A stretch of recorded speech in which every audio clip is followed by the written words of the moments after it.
Wyobraź sobie, że wszystko, co wiesz o własnych początkach, jest wygodną bajką.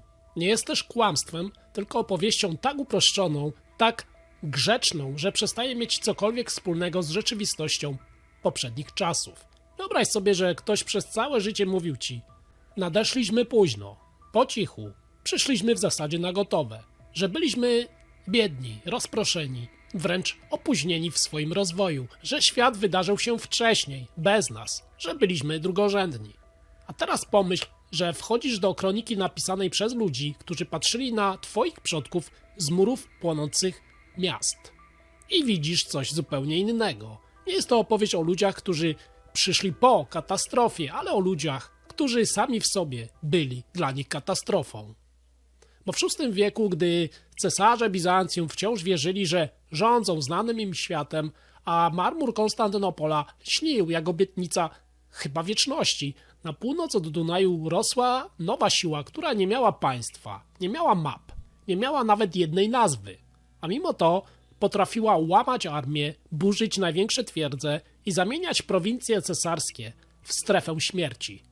I ta siła wbrew pozorom miała swoje imię, które dzisiaj brzmi znajomo. Słowianie. Zaskoczeni?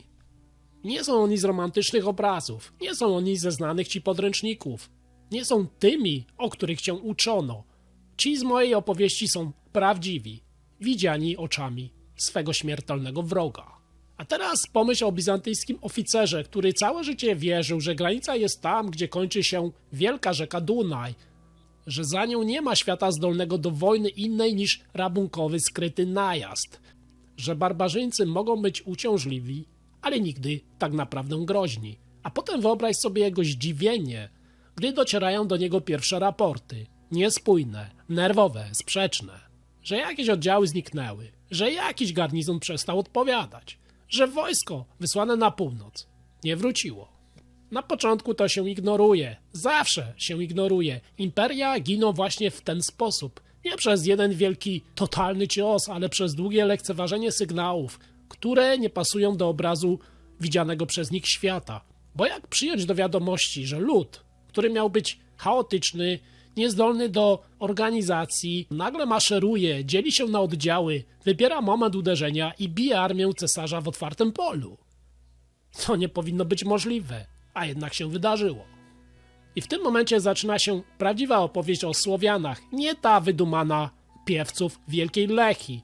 Nie jest to opowieść o Bizancjum, nie o cesarzach, ale o tym, jak mit o przygłupich wręcz Słowianach zderza się z rzeczywistością VI wieku, rzeczywistością krwawą, brutalną i absolutnie nie pasującą do tego, co do tej pory o Słowianach myślano. Bo to nie jest historia o narodzinach, to jest opowieść o wejściu w historię z buta i z mieczem w ręku. A jeśli ta myśl jest dla ciebie niewygodna, to bardzo dobrze, bo dokładnie taka była dla tych, którzy wiedzieli, jak ich świat zaczyna płonąć. Nie od strony zachodniej, nie od wschodniej, lecz od północy. Na długo przed tym, zanim pierwszy słowiański wojownik przekroczył Dunaj w roku 549, zanim na południe ruszyły oddziały, które Bizantyjczycy nazwą później hordami, ten świat był już pęknięty od środka. Granice istniały tylko na mapach, a porządek tylko w głowach tych, którzy siedzieli daleko, w marmurowych salach Konstantynopola, przekonani, że rzeczywistość nadal poddaje się ich chłodnym kalkulacjom. Na północy imperium nie było jednej wojny, lecz ciągła patologia konfliktu, choroba, która toczyła wszystko, co znalazło się między Dunajem a Cisą.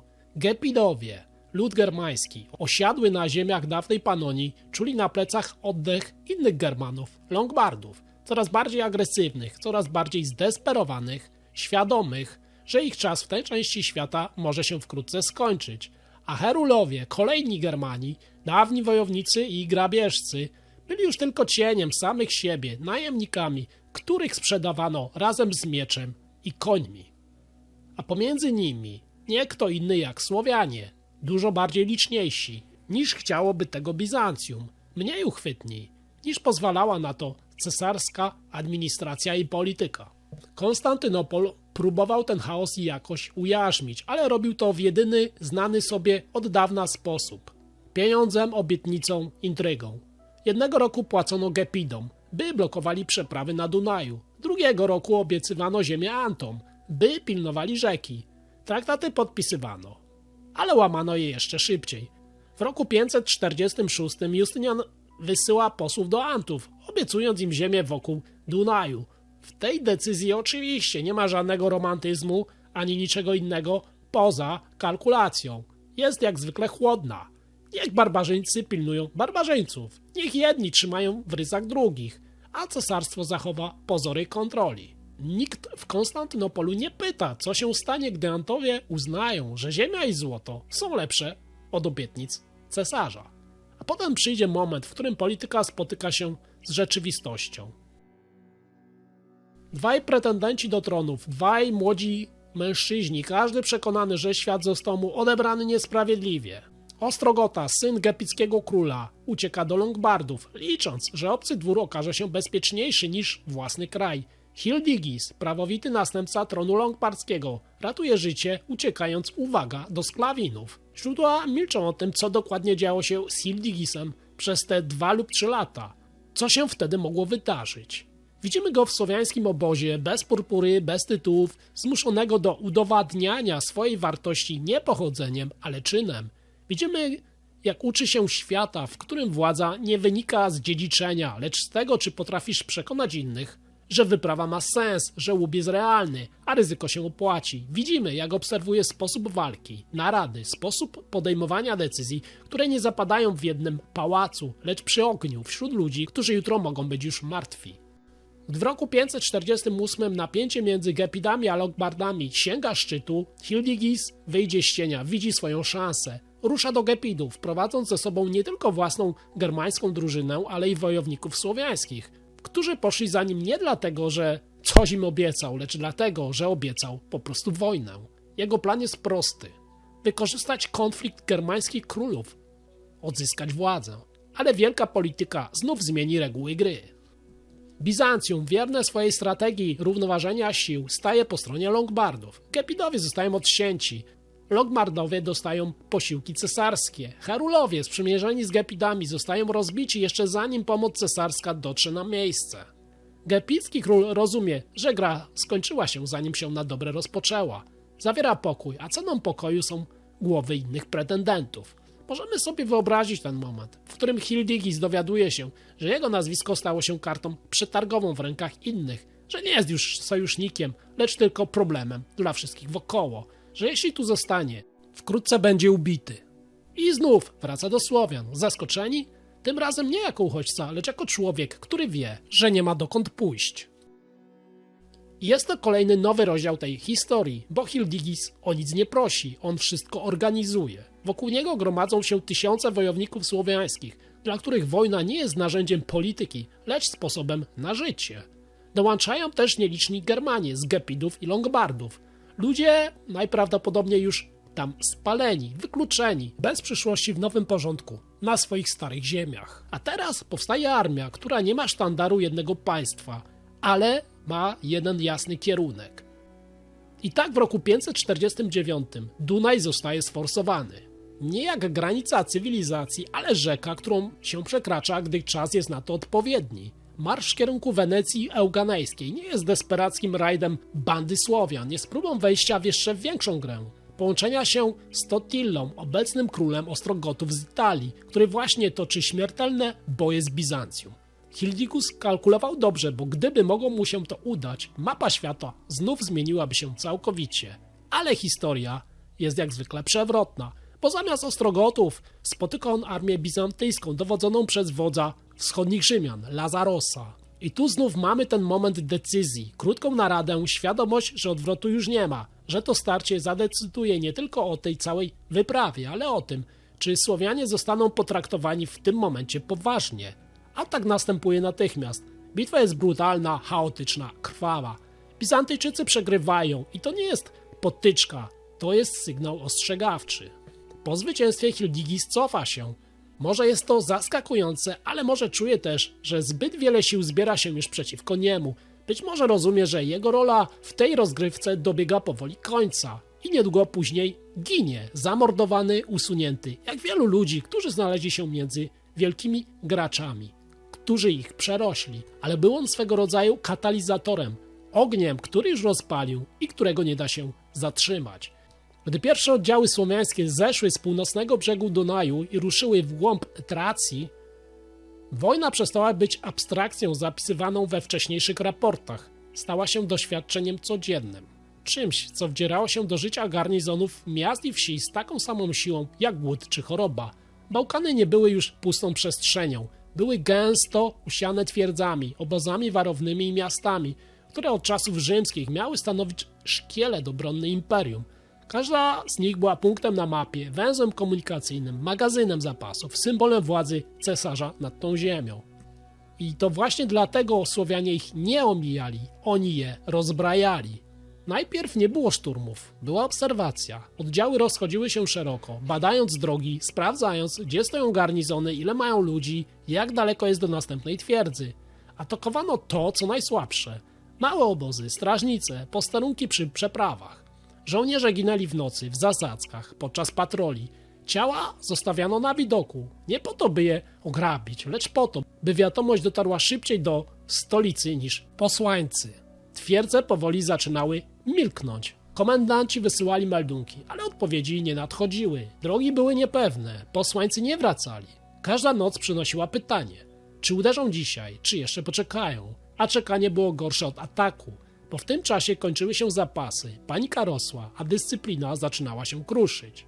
Bizantyjski system obrony opierał się na założeniu, że twierdze będą się wspierać, że garnizon wytrzyma do nadejścia odsieczy, ale odsiecz nigdy nie nadchodziła. Bo drogi między twierdzami były już w rękach przeciwnika, a tam, gdzie nie było wroga, był tylko czysty strach. Słowianie uderzali nierówno, jednego dnia szturmowali, drugiego znikali. Jedne twierdze palili, inne zostawiali. To nie był przypadek. Pozostawione twierdze stawały się zamkniętymi punktami, które nie mogły wyjść w pole ani pomóc sąsiadom, bo każdy wypad groził zasadzką. Imperium po prostu traciło inicjatywę. Gdy doszło do starć, były krótkie i brutalne. Garnizony, które próbowały stawiać opór na otwartym terenie, były niszczone. Te, które zamykały się za murami, były odcinane. Słowianie nie zawsze musieli szturmować. Wystarczyło, że spalili okoliczne wsie, zniszczyli pola, zabrali bydło. Głód wdzierał się za mury szybciej niż oni sami. Na Bałkanach dochodziło do scen, które jeszcze kilka lat temu wcześniej wydawałyby się po prostu niemożliwe. Żołnierze cesarscy opuszczali umocnienia bez walki, nocą, w panice jak tchórze, próbując ratować życie. Miasta, które nigdy nie widziały wroga pod murami, nagle stawały się wyspami na morzu wrogiego terytorium. Kulminacją tego etapu był marsz na Cudurlon. Twierdza leżała w kluczowym miejscu w połowie drogi między Adrianopolem a Konstantynopolem. Była jednym z tych punktów, które miały gwarantować, że zagrożenie nigdy nie podejdzie zbyt blisko stolicy. Przecież stacjonował tam elitarny korpus kawalerii. Ludzie dumni ze swojego statusu, przekonani, że ich obecność wystarczy, by odstraszyć każdego przeciwnika.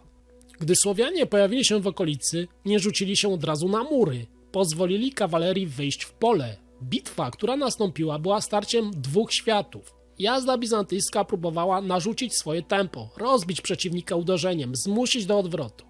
Ale Słowianie nie uciekli. Cofali się tylko na tyle, by wciągnąć przeciwnika głębiej, rozciągnąć ich szyki, odebrać mu przewagę uderzenia. Kiedy linia cesarska w końcu pękła, nie było żadnego odwrotu. Pościg zamienił się w istną rzeź. Uciekinierzy ginęli jeden po drugim. Konie, broń, ciała, wszystko mieszało się w chaosie. Azbados, dowódca kawalerii, dostał się do niewoli. Twierdza została w końcu splądrowana i zniszczona tak bardzo, że zniknęła z map i w ogóle z historii. Po tym zwycięstwie Bałkany stanęły otworem przed słowiańską furią. Słowianie ruszyli dalej, nie jak armia zdobywców, ale jak fala, jak tsunami, które wlewa się w każde osłabione miejsce. Osady znikały, miasta traciły kontakt z zapleczem. Każda twierdza, która padała, była kolejnym sygnałem, że imperium nie jest w stanie chronić swoich ludzi, że przestało być wydolne. A teraz mam dla was kolejne zaskoczenie, ponieważ z pewnością nikt z was nie spodziewał się, jak brutalnymi bestiami byli właśnie Słowianie. A sposób, w jaki traktowali swoje ofiary, budził grozę nawet w realiach tamtejszej epoki. Bo schwytanych ludzi zabijano metodycznie i bez okazywania jakiejkolwiek litości. Jednych nadziewano na wbity w ziemię zaostrzony pal. Notabene chyba znany nam później sposób i na naszych wschodnich ziemiach.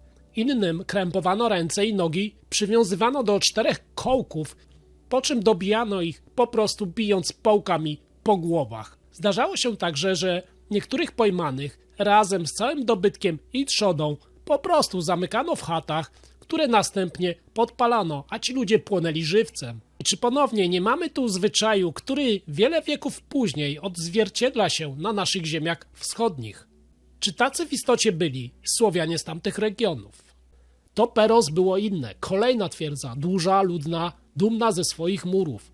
Tu Słowianie nie mogli liczyć na głód ani strach, zatem zastosowali co innego, cierpliwość i podstęp. Małe grupy prowokowały obrońców, zmuszały ich do wyjścia z murów, budziły pogardę. Garnizon pewny siebie wyszedł w pole i został zamknięty w kolejnym potrzasku.